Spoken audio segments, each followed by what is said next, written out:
যুদ্ধবিমান নিয়ে তাইওয়ানের চারপাশ ঘিরে ফেলেছে চীন। শুরু হয়েছে চীন তাইওয়ানের মধ্যে যুদ্ধ খেলা। তাইওয়ানকে শাস্তি দিতে বড় ধরনের এক সামরিক মহড়া চালাচ্ছে বেইজিং, জানিয়ে নতুন করে উত্তেজনা দেখা দিয়েছে দক্ষিণ প্রশান্ত মহাসাগরীয় অঞ্চলে। অন্যদিকে চীনের সামরিক মহড়ার জবাবে টহল দিচ্ছে তাইওয়ানের F-16 যুদ্ধবিমান। 23 মে সকালে তাইওয়ানের চারপাশে নৌবাহিনীর জাহাজ এবং সামরিক বিমান নিয়ে মহড়া দেওয়া শুরু করে চীনা সামরিক বাহিনী।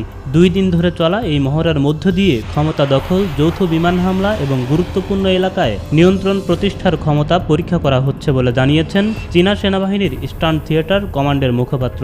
দ্বীপ অঞ্চলটির স্বাধীনতাপন্থী বাহিনীর রক্তস্রোত বইয়ে দেওয়ার হুঁশিয়ারি দিয়েছে বেইজিং। স্বাধীনতার নামে তাইওয়ানে বিচ্ছিন্নতাবাদী কার্যকলাপ চলছে, ফলে তাইওয়ানকে শাস্তি দেওয়ার জন্যই এই সেনা মহড়া চালানো হচ্ছে বলে জানিয়েছে চীন। এই মহড়ায় 12টি যুদ্ধজাহাজ ও বেশ কিছু যুদ্ধবিমান অংশ নিয়েছে বলেও জানিয়েছে বেইজিং।